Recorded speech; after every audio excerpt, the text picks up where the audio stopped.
Hey friends, welcome to the Tennis and Bagels podcast. And we got a fresh bagel today, delivered by Rafael Nadal, the one and only 14-time not major champion, Roland Garros champion. The stat that has been in my mind since he got to, I think, 11 Grand Slam was the fact that with three more, he would tie only at Roland Garros the same number of majors that Pete Sampras has overall, which Vansh just tweeted it today.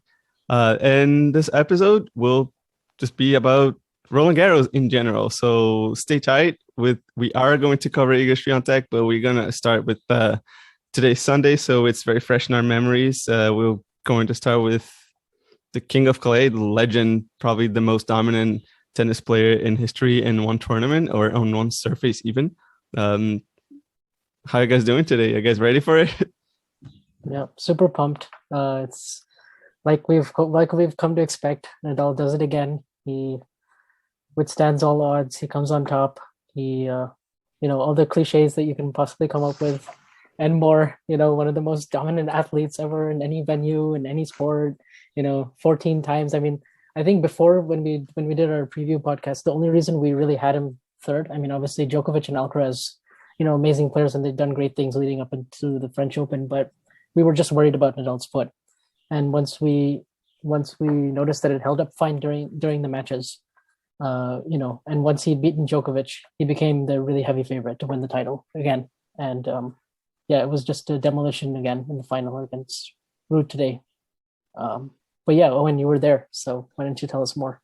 Yeah, I'm kind of drained actually because it's been amazing. Like I've been at a bunch of matches, but I've been up really late a lot. I think written 7 articles in the past 9 or 10 days. Haven't been sleeping as much as I should. So kind of just emotionally empty right now. But yeah, as a match, it was very uncomplicated. I mean, it was sort of a match in 2 parts. Like for the first hour 15 minutes, Nadal wasn't very good. But he's by nature so much better on clay than Ruud that he was up a set anyway. And then he went down a break in the second, 1-3. And then, just as you do, 111 games in a row. So it was 6-3, 6-3, 6-0. I thought Ruud played fine. He wasn't great, wasn't terrible. Scoreline was about what you would expect with that meeting, with a pretty good Nadal performance overall. I think he had about 35 winners and like 18 on forced errors, so very clean overall. But yeah, this tournament for Rafa was much more about the suffering and the battling before the final, which goes all the way back to Rome when his foot flared up. And then he had that battle against Felix, battle against Djokovic, had what was going to be even a bigger battle against Zverev before that match ended the way it did. And yeah, I think this is harder than he's had to work for the vast majority of his Roland Garros titles. So this one's sweet for sure.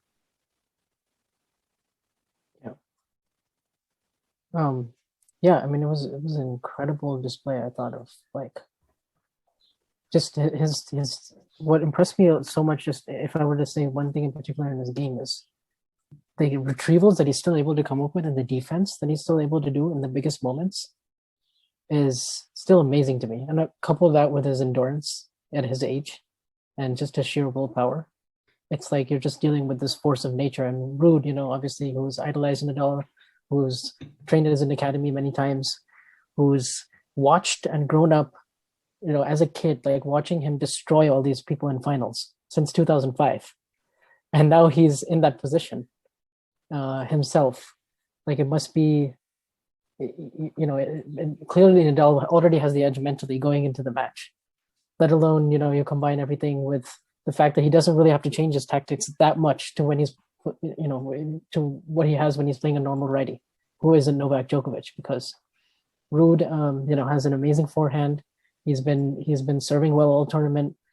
He constructs points very well. He has a good point for point mentality, the same thing that Rafa has, but just Rafa does it better than him.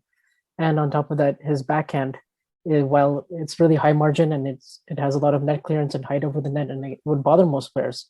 For Rafa, it's going right into his forehand. It sits up right where he wants it, and he can rush that shot. He can come to the net all day on it, and he can just dominate the match in neutral rallies with going to Ruud's backhand. And Ruud isn't really able to stay alive and create a lot of damage on that shot.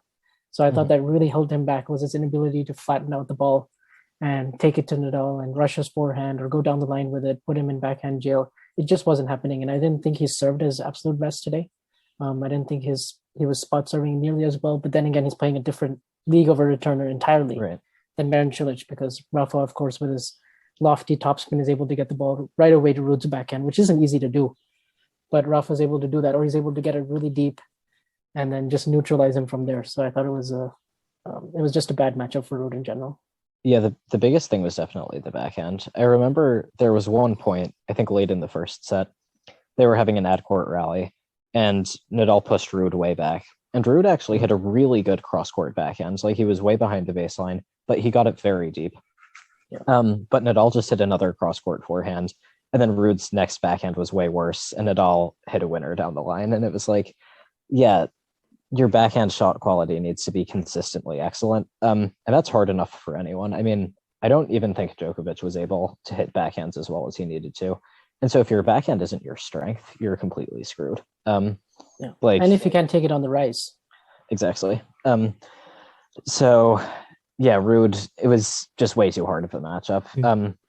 I watched a bit of both players' practices yesterday. And first of all, everything they say about a Nadal practice is true. The intensity is off the charts. He hits the ball so hard. And he wasn't really constructing points when he was rallying with Mark Lopez. He was just blasting forehands all over the place and doing whatever he wanted. And then I went over to Ruud's practice, and he was practicing against a lefty who hit with heavy topspin. He was practicing backhands. And he wasn't doing well. Like, first he got pushed back, and that wasn't working. And then he tried to hug the baseline, but his timing was off. And I watched that and I was like, yeah, it's going to be really, really rough tomorrow. And I felt like that kind of summed up what the final ended up being. Yeah, I find that biggest trouble that Ruud would have was obviously the backhand. And the thing is, like, he was able to time a few backhands pretty well off of the high top spin. But I just remember one shot that he was coming off to the net and he timed it really well. But he just like hit a nothing shot. Like, you could hear by the sound of the ball that he didn't hit. He didn't frame it. He really did hit it in the soft spot. But his just backhand is just naturally not very, full of pace, and he needs time to wind it up. And like, if he's near the court, he can even create some good angles because he's got a lot of topspin as well, but just not a lot of pace. And Nadal just kind of got to that backhand like really easily, and I just kept thinking if it was Djokovic who was able to like flatten it out, or even Zverev during his match like on the semifinals, much more able to put that backhand like into the corner and make Nadal actually struggle to hit a passing shot, or just make it like overall more difficult. But Ruud just didn't have that wing to work in his favor, and if he's gonna stay that far back, honestly, like, team would have had an easier time just because he has like a lot more power, and he just can't create that depth like off of the return from the backhand and the forehand. And Ruud just could do it on the forehand. And just Nadal's game plan was clear as day. Like, nobody knew anything. Nobody thought that Nadal could have done anything different just because he didn't need to. He had a massive forehand, has a great backhand, a sliding serve like to the backhand of Ruud. It was just like playing Federer, like, but without the sheer brilliance of the maestro. If you know what I mean. Although Federer didn't do that much better against Nadal in his prime years, like of like 5 to 8, although like 5 I think it did. The 2008 final was the only French Open final Nadal has played that was more lopsided than this one. But so to be fair, It was like a 20-year-old Nadal. So yeah. I mean, that was his peak. But yeah, maybe Ruud and Federer can like get coffee and definitely commiserate. But yeah, it was funny because I think in most matches Ruud plays, it's not super apparent that his backhand is a weakness. Like, I think he hits it pretty well. He hits it with a lot of spin, but Nadal puts you under a set of conditions that ruthlessly exposes your backhand. Like, if it's not a super strength, it's going to come out. Like against Cilic, I thought Ruud hit a bunch of good backhands. He hit some winners down the line. I thought he got good depth. But when you're facing that spin and that height and that weight of shot, your backhand has to do things that it doesn't do normally, or that it maybe can't do. And Nadal is maybe the only one who can expose that. But against him, there's nowhere to hide. in a way, I kind of like what Andre said about that it just doesn't have a lot of pace. I think it's a really high margin shot. It's just a bit too slow to beat Nadal. Like if you like, I think if you look at the best backhands in the world, obviously Djokovic is number one, and even the players who even a Zverev or a Medvedev. Like I think one of the things technically that I think Nick Nemiroff actually mentioned this on Twitter, but like one of the differences between Ruud and Djokovic's backhand is actually like at the bottom of the swing. Like to me, Ruud, when he makes contact with it, he doesn't actually close his racket face on the follow through. So it makes it a lot harder for him to generate topspin and just contact balls that are with the kind of height that Rafa has, which is usually above your shoulder. So as a result, he's much more reliant on his superior footwork to run around the backhand side and hit inside in and inside out forehands. But I don't think that works. That's not going to work nearly as effectively. And that's one of the reasons why I guess he's just a lot more forehand centric, and a lot of his offense really comes from that wing, and that's going to put him at a limitation. And I think the Nadal, out of the perfect like brilliance that he has like on clay, it's just like you just know the surface so well, and his players very well, like his opponents, and his game. So he just seems like he's just never really off balance of like on clay. It just seems like he always knows where to go. He always he always sort of like guesses right if somebody's like hitting a shot, to even if it's like right at the net. Like one of the shots that Ruud hit, like the shot he hit like an inside out forehand, like right at the net, and just Nadal just pushed it back like when the forehand down the line winner. He wasn't even stretching. He was just there, and it's just like Nadal's ability to read play on clay is incredible, and to defend as well.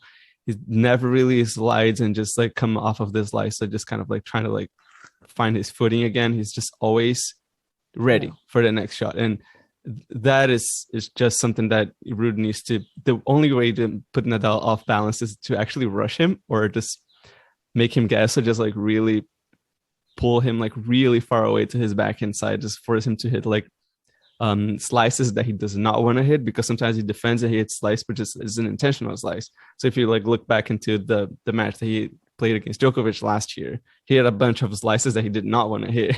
He just needed to do it because he needed to stay alive in the point. And that's where Djokovic kind of got on top of the rallies. But like that was something that Ruud just couldn't pull off like today. And Ruud played some amazing forehands in this match. Like seriously, just couldn't get a lot of them. And that's a lot of it is not even his fault. It's just because Nadal just wouldn't allow that to happen. And Nadal's backhand is just so much better that even on a exchanging, like you'd say like Nadal's forehand to backhand duel, like Nadal always will win that, or like 9 times out of 10. On the backhand to forehand side, I guess Nadal is able to change directions, and you would probably be winning like, I don't know, 4 out of 10, and then Ruud he still did pretty well there, relatively speaking. And I think an underrated part of his backhand jail tactic is even if you're playing an opponent with a great forehand, when you're bullying their backhand that much, the pressure they feel when they do get a forehand is so magnified, because you think like, oh, here's a forehand, I really need to destroy this shot because I might not get another one for a little bit. And I think we saw that a lot with Federer-Nadal matches on clay. Like Nadal would pick apart the backhand, but Federer's forehand also wouldn't be up to its usual standards. And I think that was because he wasn't getting that many of them. And so the ones he did get, he felt like he had to do a lot with. And that cuts down on the margin for error and results in a lot more misses. Yeah. I thought another key moment in this match, though, was the beginning of the second set, where, Ruud actually saved 3 breakpoints in the first game to hold serve. And on one of those breakpoints, I want to say that Ruud hits a really good drop shot. Nadal guesses right. He shows good speed. He gets up to it, and then he misses kind of an easy backhand volley. The funny thing is, I didn't even think Nadal was that great at the net today. I mean, he was 17 for 22, but he missed. He's had better performances at net, though. He's definitely had better performances at net, and that was a really like uncharacteristic miss from him. And I thought, oh, okay, maybe he can. Maybe Nadal has a little bit of a dip here, and Ruud can actually like stretch his lead from 1-0. And then he goes up an early break, and he's serving at 3-1, but Nadal just comes right back at him and is just ruthless from there. And it's like just when Ruud started finally feeling comfortable, finally feeling like, okay, I think I can believe a little bit more now, it was all just sucked out of him completely. That belief was gone. Like at the end of the second set, and it just seemed like there was no way back for him. Yeah. We were talking a bit before the start of the podcast. I think Ruud was sort of in a similar position to Coco Gauff going into their finals. Like, logically speaking, neither of them had any chance. But I think the way that they played the matches was very different. Like, Gauff was consistently had a really positive demeanor, lots of fist pumping and positivity. And after the match, even though she got blown out, she cried. And that told me that she went into the match thinking that she could win, which is amazing. And Ruud, I did not have the same sense with. Like, I thought, at least she had enough belief to think like, okay, I can trick myself. I have the kind of mindset where I can back myself against. Yeah, exactly. Like she had confidence, even if she didn't really have reason to have confidence. And Ruud did not have confidence. I mean, I think he tapped out entirely after the second set, which I don't blame him for. Like, he's a Rafa fan. He knows all these stats and how impossible it is to come back. But yeah, I don't know if he ever believed that he could win the match, which is not super ideal. And he'll get there for sure. And this is the worst possible first major final you could have. But it was tough. It's just rough to like, at what point do you just say like you have the confidence to win and just try to be realistic with your chances? Like, and is that even a thing that you say, like, realistic with your chances? Is this really something that like you want a player to be thinking about? Like, for example, even Federer, like, he's made so many finals against Nadal. Like, even at the super beatdown that he got in 2008, he got back in like in 2012, 11, he won a set against Rafa. Yeah, so like there, even for Federer, and obviously so even for Federer, who's obviously like, he was the greatest player of all time at that time, still, like, in terms of like achievements and whatnot and Grand Slam titles. Even his record against Nadal didn't really warrant him like much belief that he should be winning that match at all, but he still tried his best. And like, on the case against Ruud, like, what would you even say to a person like this? Like, hey, listen, you up against like Rafael Nadal, who just beat Felix Auger-Aliassime in 5, and then Novak Djokovic in 4, and then Zverev, he played like a 3-hour match that he was like doing like pretty like it was difficult, but like he was arguably like a toe-to-toe against him, like, and you're Casper Ruud. Like, what do you even say to a player like this? Like, listen, just give it your best shot. Like, how do you how do you believe you can win something like that? I think a lot of his purpose was like, enjoy the experience, take it in, see what I can learn from this, rather than, okay, like, I actually have a chance, like, I can grab this opportunity, I can be the first to achieve this and that. And I think he probably knew going in that it's not a realistic goal for him to win this title, but he's just gonna like, see how far he can push Rafa, if that makes sense, rather than actually go down and that's the point I'm making. Like, I think he was too logical. Like, I think you absolutely have to delude yourself to believe you can win. Like, he couldn't win. Gauff couldn't win. The other player was way better than they were. But there's not a whole lot of point going into a major final if you don't think you can win. Like, you got to at least try. So like, if I'm Ruud's it's a really coach, thin line though, because if you suddenly start playing the way you're not accustomed to playing, and you just say, okay, I'm going to throw in a completely different game plan here. I'm going to rush the net. I'm going to serve and volley a few more times than I normally do, or I'm going to do this. Like, you really have to go really far out of your comfort zone. And there's a chance this score, so 6-3, 6-3, 6-0, could actually end up being like 1-1 and 1. And even more lopsided, even more lopsided. So it's like, do you just stick to your guns and believe in that game plan, or do you just like completely go in with a different tactic, knowing that you already have a weaker link? Like, it's such a lose-lose situation to me. It is, but I think you have to do the risky game plan. I mean, like, again, and I think this is where you do have to use logic. Like, from the perspective of Ruud and also Gauff, the other person's game is better than yours. So if you go out there and try to do your thing, you're going to get blown off the court. But if you go in with a really specific game plan that you stick to, like, let's say Ruud decided, okay, I'm going to hit backhands down the line so that Nadal can't pin me in that corner. He would have missed a bunch of them, but he also would have made Nadal a little bit more uncomfortable, I think. So like, maybe he still gets blown out, but he would get blown out more on his terms. I think going out in a storm of backhand errors that Nadal is forcing from you, like, that's how everyone goes out. I don't see a lot of point in doing that. So if I were Ruud, I would try to hit a bunch of riskier backhands down the line, try to get the ball to Nadal's backhand. And like, yeah, it probably works. His backhand isn't that great. But like, if he has a purple patch, maybe he gets somewhere. And if he doesn't, at least he tried something. I think going in there with your normal game plan is doomed to fail. And I don't really see the point in that in a matchup like this. Yeah, I see what you mean. It's really hard. Yeah, it's really hard because I don't think he really has that ability to, go hard down the line and take those chances. It seems really it's so risky. And also as a pro player, like, you get to where you are by believing in yourself. Like, it's so much easier said than done to just completely ditch your normal game plan. I don't think, you kind of see that with Andy Murray. Like, it's obvious to everyone that he needs to be more offensive, but that's never how he's played. Like, it's not as simple as just deciding to do that. It's fighting all your instincts. So I just say this as sort of a dispassionate, detached analyst, if analyst is generous even. But I feel like strictly from like an odds perspective, Ruud would have had a better chance, I feel like, if he used a different game plan than the one he did. Yeah. And just going back to like a little bit more like over like a general view of the Open and Nadal's path to the title. Like, what do you guys make of it? Like, his toughest match, and like, what do you guys felt like Nadal really started to become the real favorite to the title? Like, I'm still not convinced between Felix and Djokovic. It feels like he started believing when he beat Djokovic, and then when he beat Felix, he started believing he can beat Djokovic again. Like, that's kind of like it's like Felix, Nadal, after beating Felix, Nadal feels like, okay, now I can beat Djokovic. And after he beat Djokovic, he goes like, okay, now I'm winning this title. Like, as in, like, there's nobody that can stand in front of me at this point. Like, what do you guys think about that and his matches in general?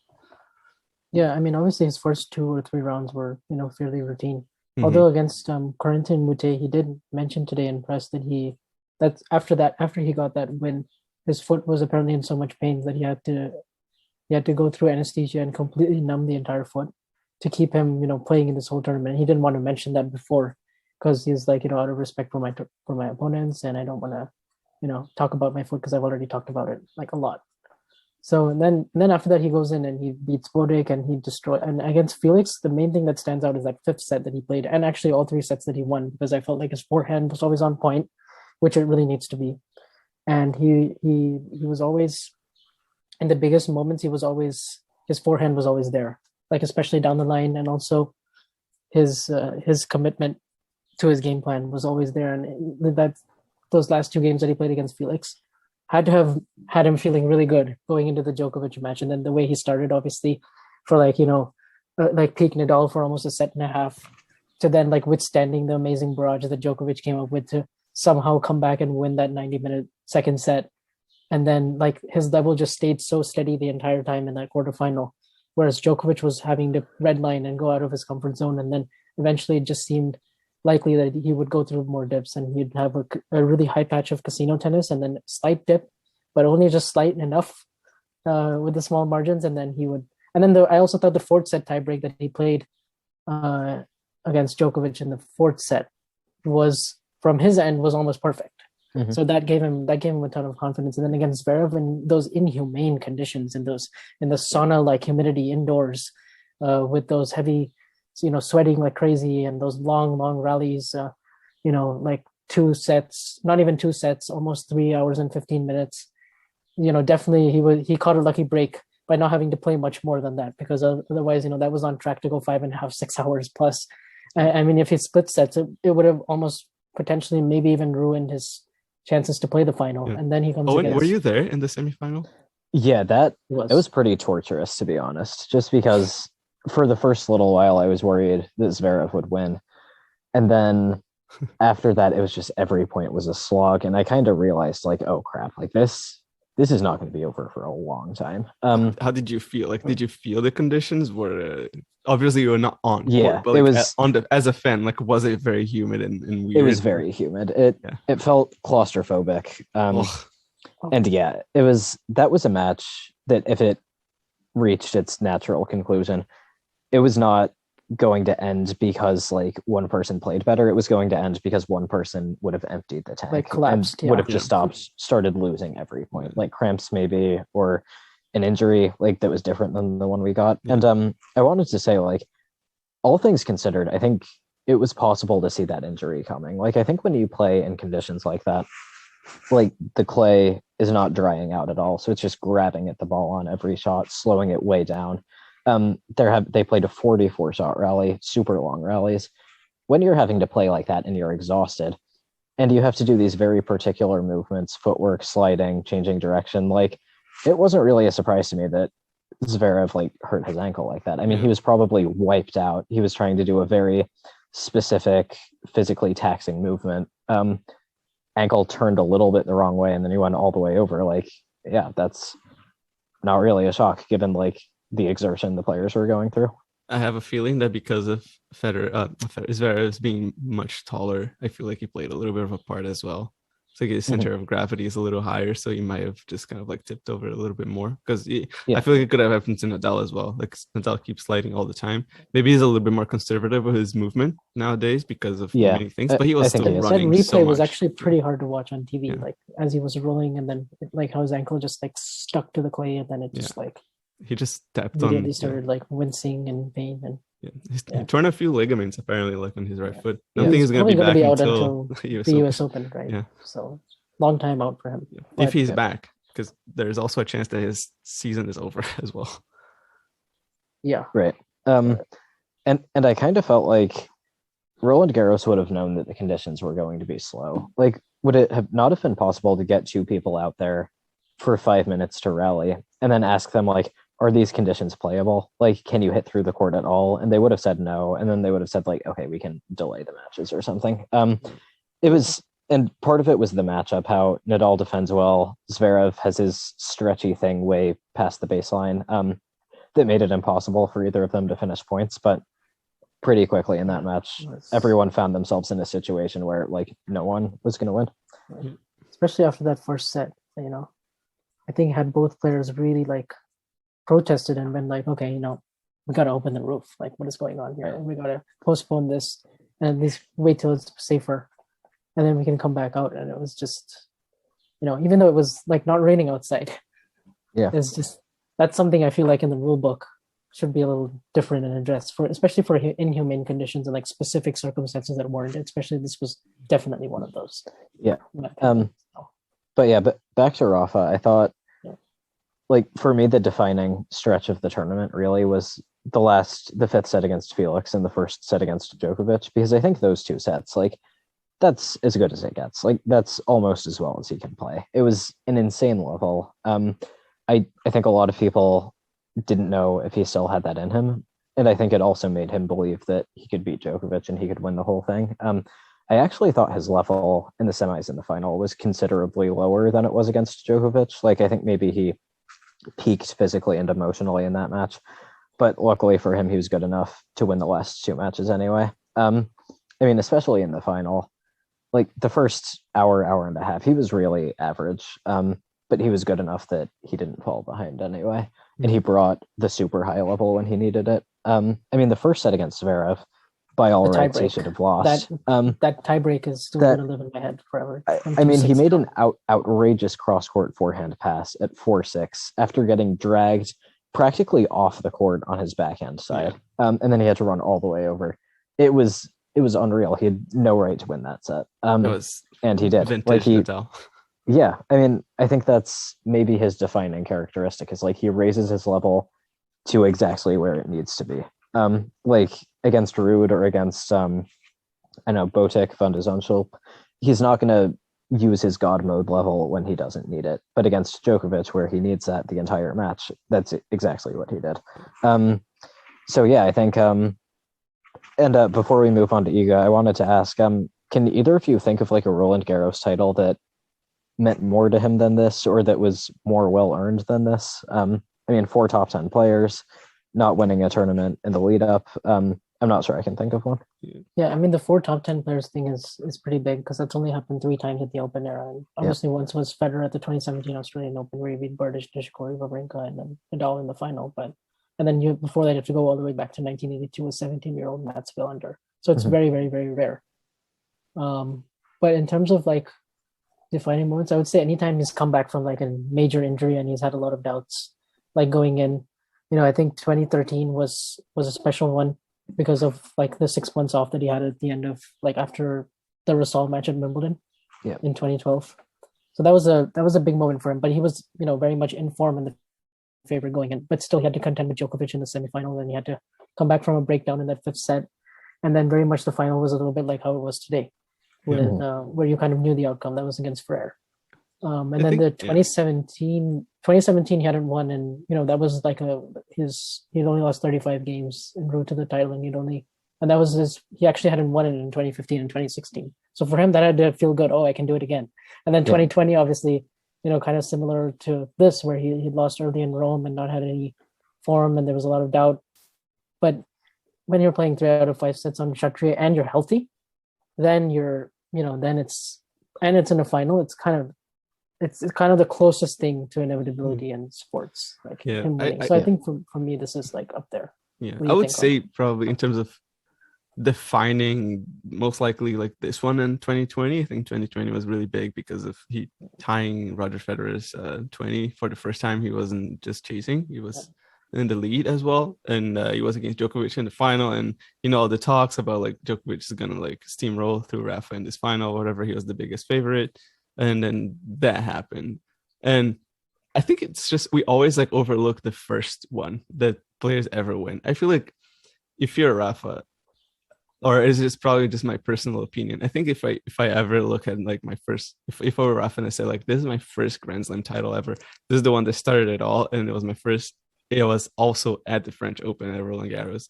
I think if we look at it, it's like, man, this means something like different. It probably isn't the same, in terms of like the story is different. Like obviously like Nadal was already like a pretty good player back then. I think he was already a top 10. He was young and didn't have as many like issues like health physically, but like I feel like it's always like interesting to look at. But I feel like he was always like put like at least like in the top 3 of this Roland Garros titles. I mean, but, like, every time Federer always says, like they always ask Federer, like what is your your most memorable one? He's like, oh, it has to be the first one. It has to be 2003. Yeah. And because like that's where it could have ended, and you don't know how many more you're going to win after that. And then I don't even think he believed that he could go on this kind of a streak and go 112 and 3 and like that long. But just bigger picture in terms of like his legacy. I think it's massive that if we go back 7 years from now and we look at that quarterfinal where he played against Djokovic and he just got totally destroyed. Right. So then if you were going to tell me that after that match, 7 years later.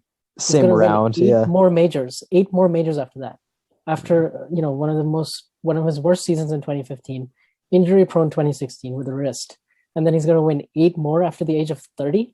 This is like the same guy that we thought would be, his body would break down. Done by 30.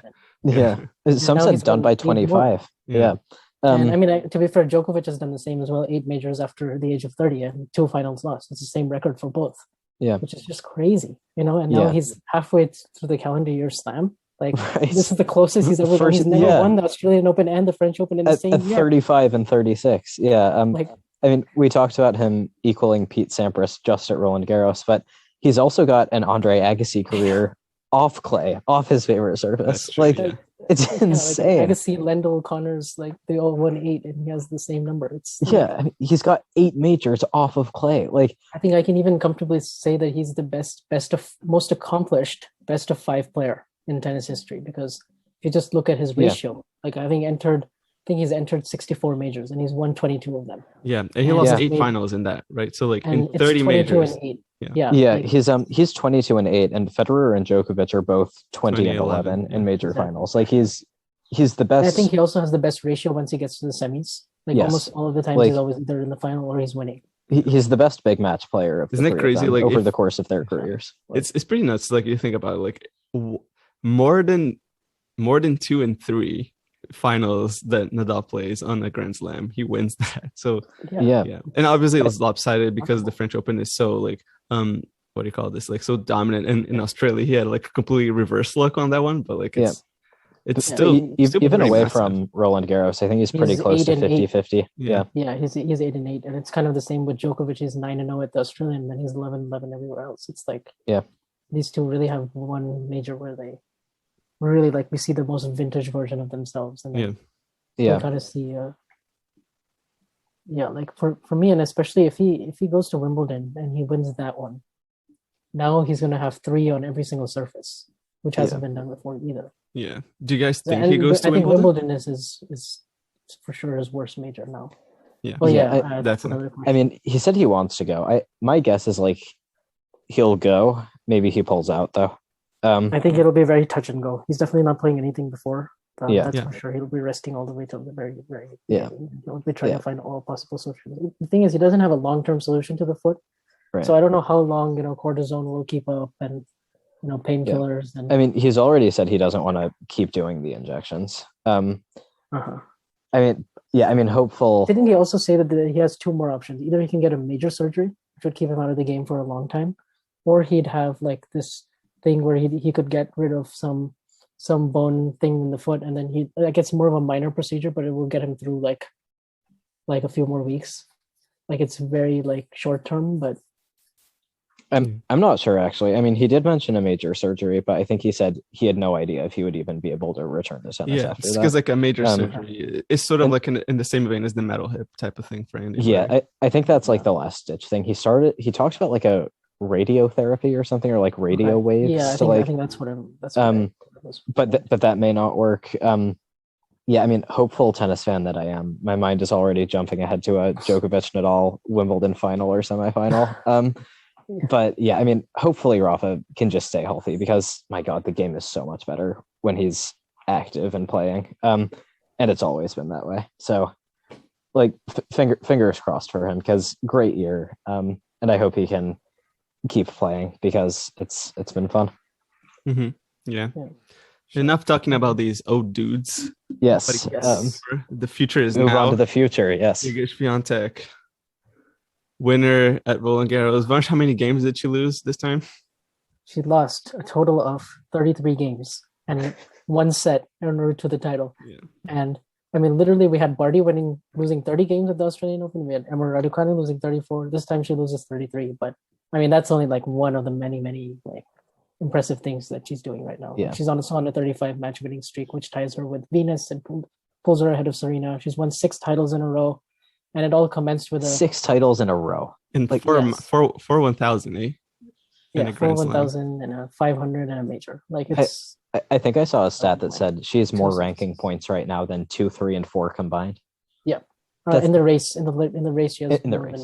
In the race, and in the rankings, that's outrageous. I think she has like double of what number 2. It's nearly double. And Kontaveit has had a good year too. Like she had an amazing streak at the end of last year. So it's mind blowing what she's doing. Yeah, I mean, and Swiatek, the one set she lost this tournament, she had 5 set points. And she was also playing a peaking Zhang, who was fantastic. Who I think is going to be a really good player too. Right? Yeah. I mean, she was one of the only players who could equal Swiatek's weight of shot. And I wanted to talk a bit about that because Swiatek, while Nadal kind of uses his forehand to break down players' backhands, Swiatek is breaking down her opponent's forehands. Like she will trade forehands with you, and not only will she hit more winners, but she's more consistent. Like in so many of her matches, like she has more forehand winners than her opponent and fewer forehand on force errors, and that is a deadly combination because all she needs to do is hit her bread and butter forehand cross court, and she wins.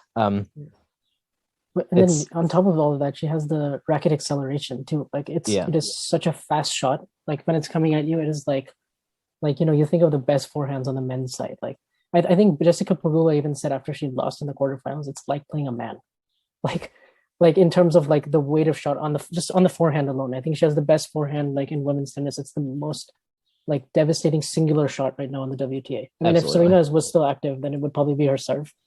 But like her Iga Swiatek's forehand right now, like it is like I think that is like the number one. I mean, that's not even the number one. Obviously, she has incredible defense, and her mental strength is so strong as well. I think her mental is like under talked about. Like I think the fact that she's had that psychologist with her since 2019 has really helped her like through so many tough situations because just like keeping the streak going for that long and like having like it's brought up basically in every press conference, basically every interview. Basically every time, like she knows going into this match, I have to win X number and I'll equal this person and I'll equal that. Yeah. But she mentions she doesn't like actually think about those things like while she's playing because she knows her game is so much better, but like the fact that she has the confidence to execute it, I think she has this particular routine that she's following in between the matches, at both on the court. Like on the court, I've noticed she meditates in between changeovers. That's definitely something that will keep your mind away from wandering, and it will keep you always like staying in the present, which is so hard to do. And then on top of that, she has all those other techniques like of visualization and like I'm guessing like a lot of other like psychological like work, because obviously Daria Brown has worked with like many people in team sports and other athletes, so like she really knows what she's doing. So I think it's like a big level up now to like actually have like a mental coach and a psychologist on your team. And that's like, I think that just keeps her like so mentally strong and engaged the whole time. Like how does she come out and perform this way? And I think we talk about her just generally, but in finals she's even more devastating. If you look at her set scores, the last 9 finals, she's lost 32 games combined. And it's like, I mean, if you're like, at least one of them is a 6-1, it's like 6-0, 6-0, 6-0, 6-2, like 6-4, 6-1. It's devastating. And this is a Coco Gauff who didn't even play bad. Like this is Coco Gauff who was playing her. I mean, she was nervous for about a couple of games. Like I thought she was a little bit nervous like at the beginning, but that's normal because it's a Grand Slam final and you're just getting used to them. But she just couldn't handle Iga's weight of shot. Yeah. Especially on her forehand side, she doesn't really have the pace absorption skills to defend against that. Yeah, I mean, I was there, and everyone knows Goff's forehand is her shakier side, but it's sort of like the thing we were talking about with Ruud's backhand, where like against certain opponents, you might not even know it's a weakness. Like when Gauff gets time, I think her forehand is a weapon. She's really good at sort of using the slice to disguise it. But I mean, against Swiatek, there's just nowhere to hide. Like she was having to deal with like these heavy missiles to her forehand again and again. And I think she ended up hitting like 15 forehand on force errors. And it wasn't even because like she had a bad forehand stay. It's just because like a slight weakness in her game got absolutely exposed by Swiatek's forehand, which, like you said, Vanch, is the singular most devastating weapon in women's tennis right now. The only way I thought Gauff was actually winning points was through her first serve, like getting a lot of underturned serves. Yeah, I thought she was also able to make some headway in ad-court rallies. Like she hit a lot of backhands down the line winners. But stuff like that was like a small enough difference that it didn't get her anywhere. Swiatek was just dominating the main patterns. And I like what you said about the mentality. Like I think besides her tennis, her biggest asset right now is how she manages expectations, because absolutely everyone was saying it's going to be a disappointment if she doesn't win this. Like her winning it was just doing her thing. And yet to Swiatek, like it was a bonus. Like she didn't see it that way. She saw each match as its own step. And I think that was so beneficial, because if you pile all that pressure on yourself, like, oh, I have to win or I'm not living up to my potential, it's going to be miserable and like you're going to play a bad match. And she did kind of have a dip in form midway through the tournament. Being as good as she is, she still didn't get anywhere close to losing. But yeah, I mean, she did take each match as its own, played better as the tournament went along in her last 2 matches, and yeah, so well deserved. She'll be having loads of tiramisu. Yes. In France. I wonder, like, because 2 things. Well, one is that Swiatek is the first player since like 2015 to win Roland Garros that is not a first-time Grand Slam winner in the women's side. It's been like 7 or 8 years. And 2, I wonder like if she's going to defend it next year, and if she's going to triple defend it like in 2 years from now. I think this one will mean even more to her than 2020. I think she even said in her press conference she kind of got lucky in 2020, which is crazy. She lost 28 games, but I think it's more like now she's like expected to. It's like she was expected to win, and she knows she could do it when the pressure is like an all-time. Like the fact that we didn't even consider going into the final when we did the preview. Me and Owen were invited to the On the Line podcast, and we were like previewing the final, and we didn't even mention like how the pressure would like get to her, or like how like she would be frozen in the final, like she could get frozen, because we just knew how strong her mental is. So like the fact that she can actually like defend it this way, I think she can go on and win multiple. Like if she's obviously if she's healthy, and if she doesn't assuming like you can't predict like which rivals come up and all of that, but like right now like there's such a big gap between her and pretty much everyone else. And a lot of these players that she faced are like decent, really good clay court players, like a Kazakina who like got to the Rome semis, or like I mean, Kazakina was so in form, and she barely Yeah. won points in the second Yeah. half of the match.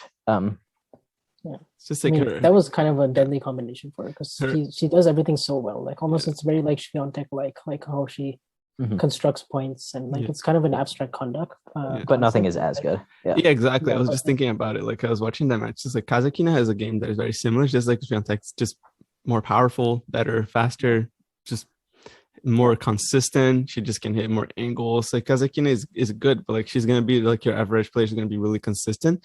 But like if you put in like consistency plus power, which is Swiatek right now, it's just, what is Kazakina going to do? She just got exposed because she just couldn't push Swiatek like far enough. She just couldn't push her off of the offensive. She was just waiting to be defeated in that match, which is unfortunate because it's just how well Swiatek is playing right now. It's not even just how poorly Kazakina is playing. It's just because the opponent on the other side was just peaking consistently throughout the entire match. So it's I think for me the most fascinating thing about Swiatek right now is the level needed to beat her is currently a completely unknown thing. Like she's been so good for so long that I think the last matches she lost are not instructive at all because she's improved so much since then. I think the last time she played badly enough to lose a match was long enough ago that it doesn't seem like it's going to happen again for a very long time. So like what needs to be done to beat her in a tennis match? I have no idea. I have like no clue, but I'm thinking, I also started to think like, what about the slice? Because I don't know if like a lot of players on the tour right now, like they have a really, really potent slice. I mean, obviously Ash Barty. Right, and she was able to beat Swiatek a few times in a row. Although again, before this streak started, I mean, I think, isn't that more impressive though? Like how quickly like she picked up right after Ash retired. Like she knew she only had to win a handful of matches, and then like the fact that there was no transitional period, like there was not even like a gap between like, oh, okay, now we're gonna have a few people like pass. It felt like it's going to be a free for all, but no, it was a seamless transition, and now it's like I mean, Ash Barty, as good as she was, she didn't have the point in, point out focus that Iga has, and she didn't have the ability to like if she had a bad day, she could lose. You know, she lost. And she was not. She was not as well rounded as Swiatek. Yeah, I don't think so. I think she's more backhand. complete. I mean, this might even be for some this is a hot take, but I think Iga's more complete. This as a player because she does. Oh, I mean, by far she's more complete. I mean, like the topspin backhand is a weakness, and like Iga just doesn't have that. I mean, her second serve is kind of not even a weakness. It's like a lack of like strength, but it's not potent enough to really hurt her because she's so fast. Yeah, I mean, when you played Barty, you were gonna lose, but at least you had a place where you could go, which is the backhand. Like against Swiatek, there is nowhere to go. And I think something people are maybe forgetting is that like before this winning streak started, it wasn't like she was only losing to Barty. I mean, at the Australian Open, she lost to Collins very comfortably, and yet like since then, it's like no, she's been perfect against everyone. It's just been Collins, and then like a peaking Ostapenko who peaks like once in a blue moon. It just feels like that's what you need. Like you need to have a player who's going to play like lights out tennis, aggressive, like just redlining all the time, like flat shots. Are just going to like rush her forehand pretty much. It's like you're going to nullify that shot, maybe have a chance, but like that's what do you have to do it? But that's kind of what I'm saying. Like, I don't even know if that's enough anymore because this winning streak has been going on for so long. Like, the Iga of February lost to Ostapenko, but like if Ostapenko did that now, would it be enough to win? Like, probably not, right? Probably not on a clay, or not on a clay court, or not on a hard court either. That's why I'm really curious about grass because me too. Her lack of she won the junior title, but that's just again because she was better than everyone in that field. Yeah. Right. So and since then she has like a 7-5 record, and she's only played 12 matches. And last year it took like a peaking performance from Jabeur to beat her. Right. I mean, and I think looking at that kind of makes her the huge favorite, right? I mean, Jabeur crushed her in the last 2 sets of that match, but one that was peak Jabeur. 2, Swiatek has improved immeasurably since then. So I don't think that's going to happen again. I think that by the time that Swiatek loses, it could be either of 2 things. Like one, she has a really bad day, and or the other player has like a really either amazing day or it just kind of clicks, just like she did, sort of. And I think both things need to happen at the same time. Yeah, because like the thing about like Swiatek dipping her level, what I think it could happen, and I agree with you, and is that I think she she has been up there so many times already, and she's number one. She's got like a lot more maturity and experience that I think she's gonna fight, and she could still win like in a tough match. It could be like a really tough match that she's gonna come through because she sort of like when the big three win it when they're not playing that well, but they just fight through it and just kind of find another gear. I think that could happen to Swiatek. And the other reason would be the other player like playing extremely well.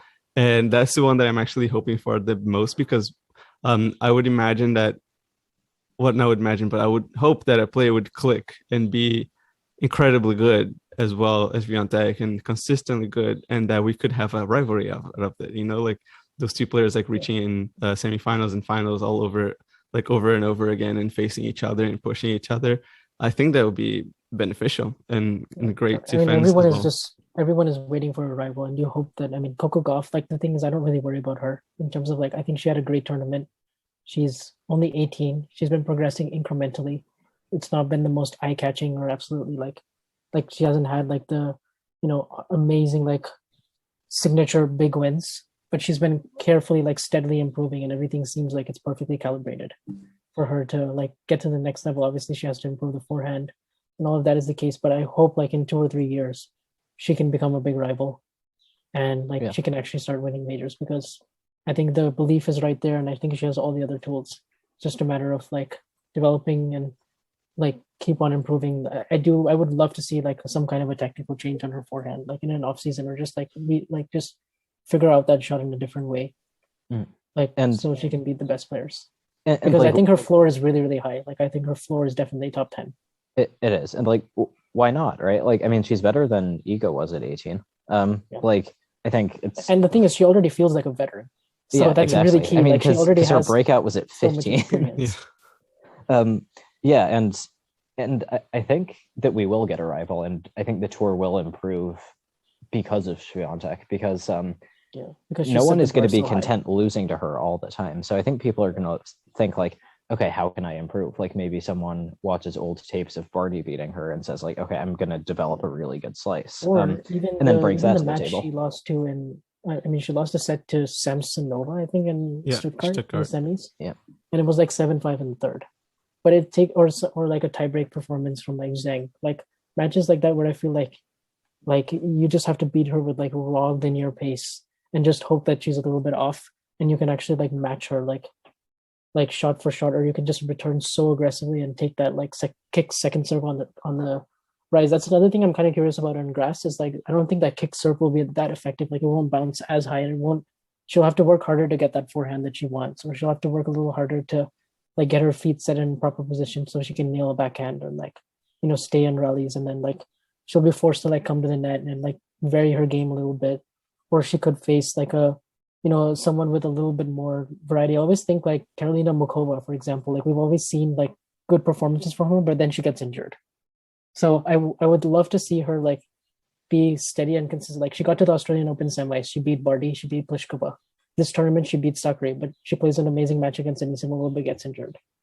So if we see like fewer injuries, and we see like more players like that have a little bit of something different from your everyday like routine, like big hitting, which works against most players, but not against Iga right now. So I'm really curious to see if like that the players with a little bit more variety, even like a Sorribes Tormo like on grass, like with her slice. Yeah, I want to see that kind of matchup. Yes, Sorribes Tormo is going to dethrone Swiatek. I like it. Yes, no, I mean, what about her Raducanu? Would you think? Like she pushed Swiatek pretty well, decently in Stuttgart, 6-4, 6-4. It was a solid match from her perspective. Yeah, I mean, she's one of the few who could maybe match Swiatek in terms of technical completeness. Like, I think like her game is very technically sound. Yeah, like when it clicks. Yeah, getting like fit and like getting more experience, because like right now she has like a lot of other issues like on her plate like to solve. Like if she plays at the US Open level, I could see a competitive match, but Swiatek has so much more experience. That's the thing. And I think has a better on-court intelligence. So it would be really tough. But these winning streaks are really tough, because like the moment you lose a set, or the moment you lose like once, like that gives belief to like the rest of the locker room, and still feels like margins are like really slim. Like I were to pinpoint like one area, is like she actually doesn't hold serve like as often as you would expect. It's not like a Serena type serve, or like a like her serve is not a super major weapon. It's actually her return, which is crazy. Like how often she's like breaking serve. It's like over 60% of the time. Like that is like, how are you going to beat her? And that's why I Unreal. play like Barty, like who like retires too early. Just had a serve that could probably like make Swiatek work a little bit harder, and that's why I feel like it's. I'm still so sad about the Barty retirement. We are all. Like, just it just makes me crave it even more. Just how well Swiatek is playing right now. Yeah. I mean, I think grass and hard courts, the discrepancy between her and the field is probably going to be less wide. But I mean, this iron grip she has on tennis right now is, I mean, it couldn't be more well deserved. Like I mean, this is the sort of thing that we will talk about 20 years in the future. Like 6 titles in a row, 35 matches, like multiple surfaces, and she's 21. It's insane. Like, I mean, to be able to. There's still 10 other streaks that she has like left to chase. It's crazy because you have like Graf and Navratilova won like 74 matches. Oh my god! Like 89, and then you have like they're all basically Steffi and Steffi Martina, And I think there's an Everett one, but I don't know. I don't remember. Yeah, Hingis had one in 1997. I think it was 38 matches in a row. So she could almost. Didn't Everett win 125 matches in a row on clay? It wasn't on clay. Yeah, it was on clay, but not like It wasn't 125 matches in a row. That's obscene. I mean, how many years would that have been? Like 4, 5? Yeah, it was a full like 5 to 6 year stretch. Oh my god! She's pretty much the queen of clay. yeah. I mean, yeah. There's a lot of stuff to chase. I mean, but I'm very excited to see how far Swiatek can go, because it's. I mean, she can do the channel double in 1 year. Like that is crazy, because the transition from clay to grass is still it's still probably the most extreme of all of them. When was the last time someone on the WTA did a channel double? Would have been Serena, right? It would have been Serena in 2015. Yeah. I mean, first person to do anything since Serena is a pretty big honor. So yeah, it's quite big. Yeah, but yeah, and did I hear correctly, or Owen, you wanted to ask me a question earlier? No, I don't think so. Okay, I guess heard you saying or something. No, sorry. Sorry, say my name. No I guess we could talk about sort of other highlights from the tournament. Were there any players or matches in particular that stuck out to you guys? On both the tours? Or just anything that comes to mind. I have to put my hat off for Felix, though. I feel like he wasn't doing great in the clay season coming up to that point, and then he played a really good match against Djokovic in Rome, and then he played a great match against Nadal on clay at Roland Garros, third man to push him to 5 sets. Yeah. So that's the serve +1 was incredible. I think Felix is just really, this year has been really good, even though he had like a kind of rough patch like after his first title, but I think he's really approaching it with like a great professionalism, and it's not just positivity in general. He's actually believing in his game, which is great, and it's showing results. Even though, I feel like Wimbledon could be a really good tournament for him again. I think it could even go one over and just reach the semis. Maybe if the draw is like a little more comfortable than having Nadal and Djokovic and Alcaraz in the same half. Like I think things could come up together really well for him. So I think my pick for like best overall performance outside of like champions, well, I guess like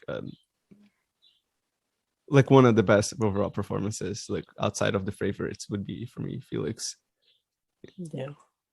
Yeah, for me, one that stuck out also on the women's side was Layla Fernandez, like going off the same vein, like Canadian, to this was the first time where I felt like she looked really like her US Open self, like the self-belief, like engaging the crowds, like taking the ball extremely early, like her angles, her fight, like she was injured against Trevisan in the quarterfinals, and she still managed to win the second set in the tiebreak and didn't quit and kept playing. And I think now she'll actually be like, she could miss Wimbledon, but just the fact that she's going to miss Wimbledon. She had a stress fracture like between her toes, and Okay, yeah. I'm glad you brought that up because I watched that match, and even in the third set, she was down 4-0 and a game point for 5-0.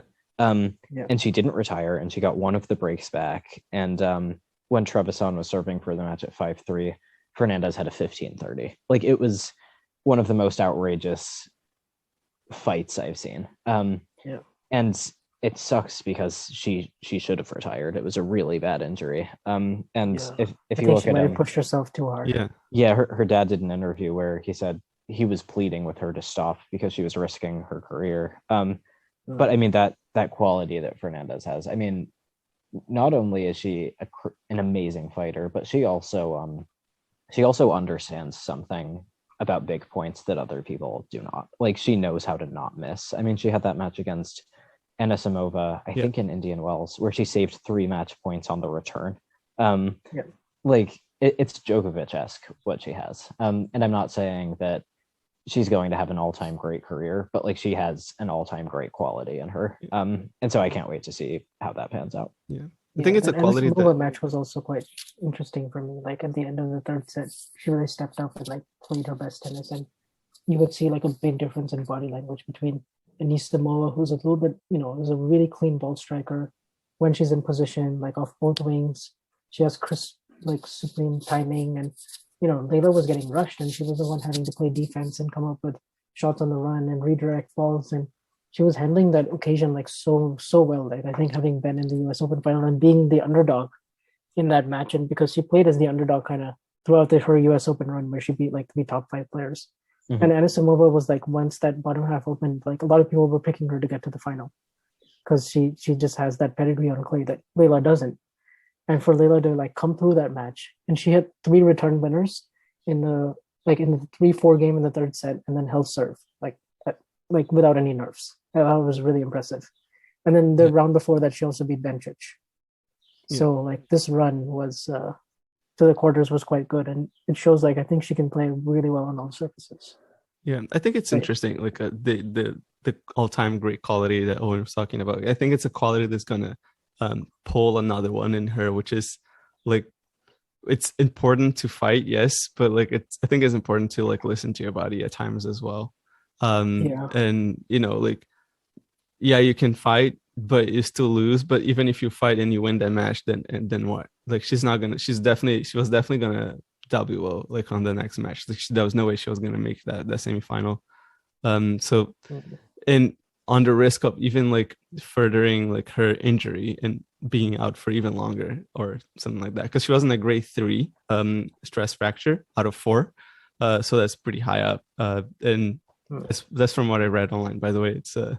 It's not insider information. It's just really out there already. So I think it's something that she's going to learn, and she can keep the fighting spirit, of course, like when she's healthy, and when it's a manageable injury, like she will fight through it. But like, I think she's going to learn as well to not risk more chances like this, because it was a big fight that she lost, and then she also lost the opportunity to play Wimbledon right after, even though there's no points. But it sucks at the end of the day, right? So I mean, she's someone who I think could absolutely be a rival to Swiatek at some point. I mean, and I think she's a fantastic person to have on tour because she's fun to watch, she's charismatic, like the crowds like her, and but more than anything, like, she has that quality where not only does she fight, but like, she has this intelligence like on big points where like, she just almost innately knows what to do, which is so rare. And so I'm so excited to see how she develops. I just hope she can stay healthy. So much talent, like 21 and under on the WTA, like from Zhang, Zhang to Fernandez to Goff, and a lot of these players have the fearlessness as well. Like, they have and some of them even have the experience. I mean, someone like Bianca Andreescu, if she gets back somehow to that 2019 level, I could see her like actually developing like a rivalry if she stays healthy, which is a really big if. And if she's able to maintain that level, especially on clay and hard courts, I think she could rival Swiatek. Because I think she in has the best slice too. In 2019, I definitely think she had the best forehand in the game. And right now, like, and I think she has that sort of like quiet arrogance, like really like macho kind of like self-belief, like really, really like puts everything into her tennis and Yeah, she has the backs mentality you herself. need She has the in mentality a that you match need like that. to win big matches. Yeah, and I think we saw that she played a great tiebreak set against Swiatek in Rome. Yeah. And even though she got bageled in the second set, like so few people can push Swiatek to a tiebreak. So I think when the fitness and the match practice comes back, maybe she can do that over an extended period of time. Yeah. It's just going to take Great. some match play. Like she doesn't have enough matches right now. Yeah. But another name that's doing really well, that's really consistent week to week for me, is Jessica Pagula. Like she's number 4 in the race. She's a top 10 player now, which is really well deserved because she's been so consistent in getting to quarters and semis and Madrid final, like Miami semis, like even did well in Rome, like made the quarters here, made the quarters at the Australian Open. And I think she was in the doubles final with Goff. So like basically all the American women right now are doing really well. I mean, Stone Stephens had a resurgence and got to the quarters again. But Pagula is like one of those players like who's going to beat pretty much everyone she's supposed to beat. And then she's going to have a really like steady season. Maybe the Rublev of the WTA. Kinda, but bit better than that, I think. But she has a really complete game. Like she has really flat strokes, but she moves incredibly well. Like she doesn't really have one glaring weakness. It's just she's come up twice in these majors against Barty and Iga, and they've been a little bit too much for her. But the way draws are opening up. Like it wouldn't surprise me if she got to a semis or a final of a major, just because it's very much doable for her because her floor is really high. Yeah. But yeah, anyone else? Oh yeah, on the men's side, obviously Marin Cilic, like what he did, beating Ruud and beating Medvedev. I mean, Medvedev. I'm sorry, losing to Ruud in the semis, but beating that was Medvedev, one of the better peak performances of the last few years. Yeah, and the 5th set tiebreak against Rublev, because I actually thought Rublev played pretty well for like in the quarterfinals, and then Rublev, like he just doesn't have that gear that Cilic had in that 5th set breaker. Yeah, that was the difference.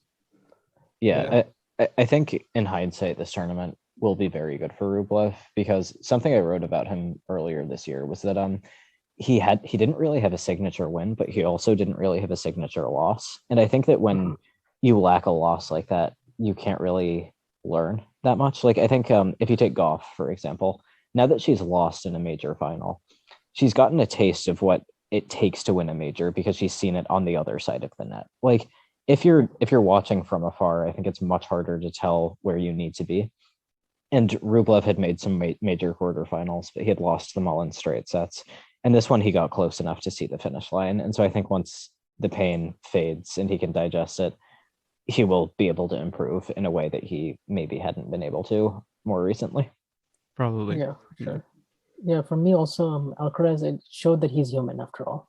Like this tournament, it definitely showed, like, particularly the match against Ramos Vinolas, he had to really, really dig deep and win really ugly, but you knew his level was not as steady as it had been, throughout the season. And he definitely, in the what stood out to me in the match that he played against Zverev in the quarters, it's just, the golfing experience. Like it definitely actually like played a factor, because in the first 2 sets, he definitely looked like a 19-year-old again, like someone who didn't really, whose game wasn't really working. He was making a lot of unforced errors that you didn't see from him throughout the whole year. And then he got it back and he fought admirably. He played a really good 3rd set towards the end, and then a really good 4th as well. And they had a really awesome tiebreak, which ended really unfortunately for him when he had a set point on his serve at 6-5 in the tiebreak, and then just missed a backhand. Otherwise, he would have gone into a 5th set, especially with all the scar tissue that Zverev has of like not beating top 10 players in majors. You would have backed that fearlessness in a 5th set. But I just don't think he would have been able to last, because it's really difficult to like go in without, to go up against the Djokovic and Nadals of the world in a best of 5. I mean, he definitely still could have done it. He could have won this thing, but it's still like just wasn't quite ready yet. Yeah. But it's coming soon. It's coming really soon. Yeah, I mean, and maybe Nadal fans will come at me for this. I still firmly believe if he comes through that quarterfinal, he wins the whole thing. I think in those conditions, he would have been able to hit through them in a way that Zverev was not. Yeah. I think he would have had the fitness to outlast Rafa. And I also think he was not losing in the final, whether it was Ruud or Cilic or anyone else. Yeah. So, Carlos keep at it, like getting close already, and he's still super young. Yeah. And I still like his game, like the way his game is. I like it on grass because he's really good with the low contact points. He's really aggressive. He comes to the net. He has a great feel and touch for what to do. He returns really well, which is very key on grass. Yeah, he just has a great aura. Let's just be honest here. Like when Carlos plays, you can feel that he wants to win that so badly, and that he believes so hard in himself. Like it's just like. Although at times he didn't really have the right game plan against Zverev. Right. Yeah, but that's definitely something that he can fix 100%. He can definitely. And I think even in the loss, he did have that refuse to lose thing going on. He should have lost that tiebreak way before he did. Zverev served for the match. Alcaraz was down break point at 4-all in the third. I think he should have lost it in straights. So the fact that he even won it and almost won it in the fourth. Did Alcaraz have a set point to take it to a fifth? Yeah, he did. And he was on his serve in the tiebreak at 6-5. That's where he missed that easy backhand, neutral error. Yeah. So he was very close, even though he did not play well. To me, it seems more of an off day than a cause for concern. Yeah. Just bad time for an off day. Yeah. How lucky we are that he's only 19 years old. Yes. I know. All right. So I guess we covered most of it, if not all that we could in this hour and 10 minute of podcast. I've been counting, hopefully. I'll see in the recording later if it's an hour and 20, but whatever. Yeah, sure. Is there any other players that we didn't cover that you think I think we pretty much hit it all. I mean, Holger Rune, he had a good run to the quarters, but obviously I think he's more fans than he has some. Yeah, definitely. Let's just say he has some growing up to do, because that's very much the case. Why did he have to end with that? Yeah. We didn't talk about Tsitsipas, who's a better character. Just wasn't really a great tennis player. I think the thing is that looking back, I kind of underestimated his actual level. I think I kind of overestimated his actual level, and I took more of the results into the fact than how he was actually playing. Because even though he had really consistent results, it could have gone really badly for him. He arguably should have lost to Schwartzman in Monte Carlo. Probably should have lost to Dimitrov in Rome. Right. Should have lost to Musetti in the. In the first round, it took a big dip also from Musetti for him to win those 3 sets, and then he went so long against Kolar, and it just wasn't really working out for him. And he played one really good match in the third round, but that was a really good matchup for him. Right. And then against Rune, he just, some of those weaknesses that he still has, they got exposed, like the backhand and he's definitely still working it out, and he still has. I think Jimmy, who's a really good person on this topic, he was telling me that he's using different kind of strings, and he's getting used to, since February he's been using those strings, and he's still not quite committed to the change. Mm-hmm. So we'll see. Maybe the positive thing for him is that he has more time finally on grass, and he's going to be playing the lead ups, and he's going to so he'll need the grass court experience. And compared to the clay season, the rest of the year is going to be very low pressure because he's not expected to do as well. And so I hope he's able to sort of maybe loosen up and find his game again, because it's been a while since he played at his best. And I think the top of the game is a lot more exciting when he's there. So, I don't think he's played his best all year, apart from that one match against Sinner. Exactly. And I mean, he's had a really good year. So I think that shows. But positive. Not only all year, I would say since Roland Garros last year, that's probably the only time he's played his best.